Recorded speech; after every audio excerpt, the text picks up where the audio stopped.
HSC শিক্ষার্থীদের মনের মধ্যে সবসময় একটাই প্রশ্ন ঘুরপাক খায়, আর সেটা হচ্ছে যে আচ্ছা আমরা এখন যে পড়াশোনাগুলো করতেছি এগুলো থেকে কি আমরা বোর্ড পরীক্ষায় প্রশ্ন কমন পাবো? তো এরকম প্রশ্ন আসাটাই স্বাভাবিক, তাই না? মনে রাখবা যে তুমি যদি বোর্ডে আসা বিগত বছরের প্রশ্নগুলো অ্যানালাইসিস করে পড়ো, এমসিকিউগুলো ভালো করে দেখো, তাহলে অবশ্যই অবশ্যই তুমি তোমার সামনে যে এইচএসসি 26 ব্যাচে যে পরীক্ষাটা হবে সেখানে তুমি অবশ্যই প্রশ্ন কমন পাবে। বাট মনে রাখবা যে ম্যাক্সিমাম শিক্ষার্থী প্রশ্ন কমন পাওয়াটা নিয়ে সমস্যা হয়ে দাঁড়ায় না পরীক্ষার হলে সবচেয়ে বড় সমস্যা হয়ে দাঁড়ায় যে সে সবগুলো প্রশ্ন লিখে আসতে পারে না। যখন একজন শিক্ষার্থী বের হয়ে আসে আমরা বলি কি প্রশ্ন কমন পাইছো? হ্যাঁ ভাইয়া প্রশ্ন কমন পাইছি, কিন্তু ভাই সবগুলো প্রশ্ন লিখতে পারি নাই। কেন লিখতে পারো নাই? ভাইয়া আমরা যে সময়টা দিচ্ছিল সেই সময়ের মধ্যে আমরা আসলে সবগুলো প্রশ্ন তো লিখতে পারি নাই। এটার কারণটা কি? কারণটা তো অবশ্যই টাইম ম্যানেজমেন্ট, সে করতে পারে নাই। তো এইটা থেকে আমরা কিভাবে আমরা আমাদের ওভারকামটা করতে পারি?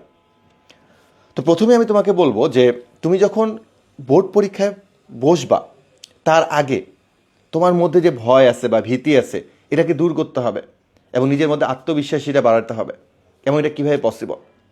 তোমাকে ঘরে বসে বা কোচিংয়ে গিয়ে কিংবা অনলাইনে বেশি বেশি করে ফাইনাল মডেল টেস্ট এক্সাম দিতে হবে। আর এই ফাইনাল মডেল টেস্ট এক্সামে তোমার মেইন পরীক্ষার যে ভয় বা ভীতি আছে সেই ভীতিটা কমিয়ে দিবে।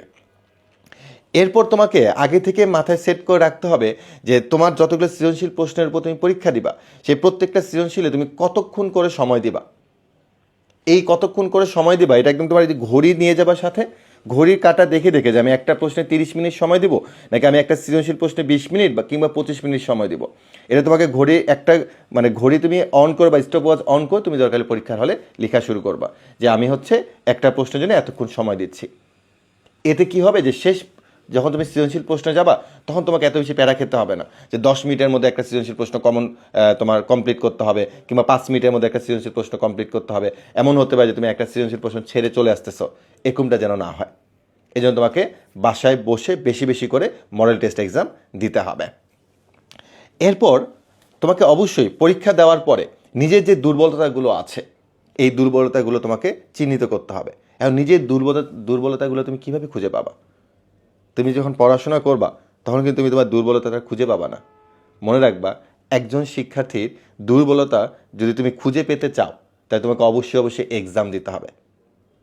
তার মানে দেখো যে পরীক্ষার হলে তোমার ভয়ভীতি দূর করতে, নিজের প্রতি আত্মবিশ্বাসী করতে, তারপর হচ্ছে তোমার যে দুর্বলতাগুলো আছে এগুলো যদি তুমি খুঁজে বের করতে চাও তাহলে শুধুমাত্র পড়াশোনা করলে হবে না, বেশি বেশি করে এক্সাম দিতে হবে। এক্সামের গুরুত্ব অনেক বেশি।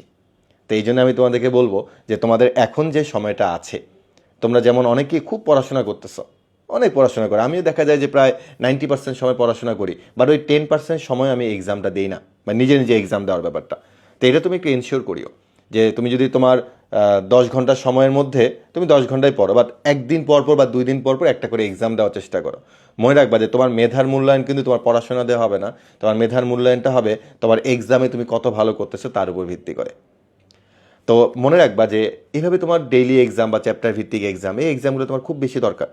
এখন তুমি যদি এরকম কোনো কোচিং না পাও বা কোনো কিছু না পাও তাহলে আমি তোমাকে অবশ্যই সাজেশন করব যে আমাদের যে বন্দি পাঠশালার পাওয়ার প্লে প্রোগ্রামটা আছে, অর্থাৎ তোমার শেষ মুহূর্তে একটা রিভিশন ব্যাচের প্রয়োজন পড়বে। সেই রিভিশন ব্যাচে তুমি যদি ভর্তি হয়ে যাও তাহলে তুমি দেখবা যে আমাদের এখানে চ্যাপ্টার ভিত্তিক এক্সাম আছে, মডেল টেস্ট এক্সাম আছে এবং শেষের দিকে তুমি হচ্ছে একদম বোর্ড পরীক্ষার অনুরূপে এক্সাম পাবা যেখানে তুমি এমসিকিউ পরীক্ষা দিতে পারবা, যেখানে তুমি সিকিউ পরীক্ষা দিতে পারবা। এবং তার আগে যে চ্যাপ্টার ভিত্তিক যে এক্সামগুলো হচ্ছে এই চ্যাপ্টার ভিত্তিক এক্সামগুলো অনেক বেশি ইফেক্টিভ হবে তোমার এইচএসসি পরীক্ষার আগে। তা আমি মনে করি যে তোমরা যদি এখনও কেউ থাকো যে তোমরা শেষ মুহূর্তে প্রিপারেশন নিতে পারতেছো না, পড়াশোনার পাশাপাশি এক্সাম এটা তোমরা পারতেছো না, তাহলে অবশ্যই বলবো তোমরা পাওয়ার প্লে প্রোগ্রামে চলে আসো। আর একটা খুশির নিউজ হচ্ছে যে তুমি যদি পাওয়ার প্লে এই প্রোগ্রামে PP1000 এই প্রোমো কোডটা ইউজ করো তাহলে 2500 টাকার কোর্সটা তুমি পেয়ে যাবা মাত্র 1500 টাকা দিয়ে। তা আমি অবশ্যই সাজেশন করবো যে আমাদের সাথে অলরেডি অসংখ্য শিক্ষার্থী যুক্ত আছে, তাই তুমি যদি এখনও যুক্ত না হও তাহলে আমাদের এই প্রোমো কোডটা ইউজ করে দ্রুত যুক্ত হয়ে যাও আমাদের পাওয়ার প্লে প্রোগ্রামটিতে।